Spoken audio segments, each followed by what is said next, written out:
ගුරු සේවයේ පළවෙනි පන්තියේ එදා 56770ක් ගත්ත ගුරුවරයෙක් මේ වෙනකොට 2026 ජනවාරි මාසයේ 88332ක් දක්වා වැටුප මූලික වැටුප 31562ක් වන ඉහළ වැටුප් වැඩිවීමකට ගිහින් තියෙනවා.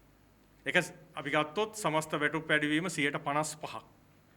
ඒ වගේම දෙකේ ගුරුවරයෙක් ශ්‍රේණිවල ගුරුවරයෙක් 47175ක් එදා මේ වර්තමාන ආණ්ඩුව බිහි වෙන්න කලින් ගත්ත වැටුප ඒක අද 74131ක් දක්වා මූලික වැටුප් වැඩිවීම වැඩි වෙලා තියෙනවා 26706කින්. ඒක 56%ක වැටුප් වැඩිවීමක්.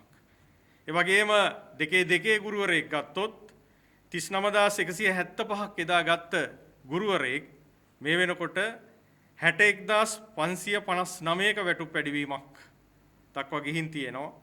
ඒක අපි ගත්තොත් මූලික වැටුපෙන් 22384ක වැටුප් වැඩිවීමක්. ඒ කියන්නේ 57ක වැටුප් වැඩිවීමක් ලැබිලා තියෙනවා. ඒ වගේම 3 උපාධිධාරී ගුරුවරයෙක් අද පත්වීමක් ගත්තොත් ඔහු එදා 37835ක වැටුපකින් තමයි ආරම්භ වුණේ. අද ඒක 59504 දක්වා රුපියල් 21669කින්.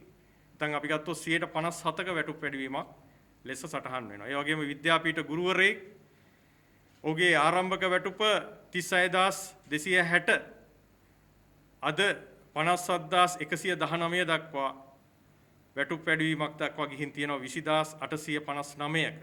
ඒ කියන්නේ 57ක. මේ වැටුප් සංශෝධන ඇතුලේ කියවෙන්නේ මේ රටේ අනාගතයේ සම්බන්ධව විශේෂයෙන් මේ රටේ දරු පරපුරේ අධ්‍යාපනය සම්බන්ධව මූලික වගකීම් දරන පන්ති කාමර ඉගෙනුම් ඉගැන්වීම් ක්‍රියාවලිය තුළ මූලික වගකීම් දරන ගුරුවරයා විදුහල්පතිවරයාගේ වැටුප් වැඩි කිරීම පිළිබඳව. ඒ කියන්නේ ඔවුන්ට වෘත්තියට ගැළපෙන ඉහළ වැටුප් වැඩිවීමක් දක්වා යන දෙවන අධියර විදියට මේ වැටුප් සංශෝධනය අපිට හඳුන්වන්න පුළුවන්.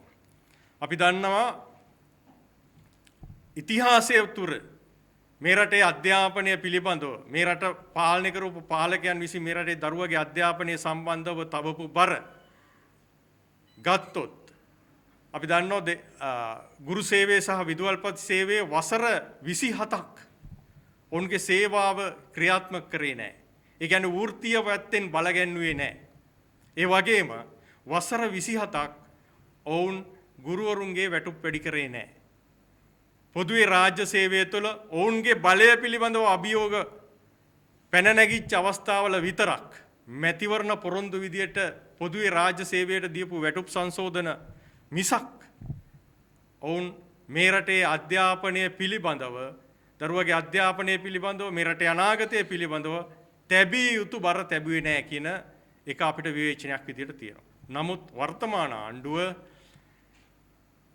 ඉතිහාසයේ පුරාම සිදු කළ සටන් වෙනුවට සටනින් තොරව පෝස්ටරයක් උද්ඝෝෂණයක් කඳුළු ගෑස් නොගහ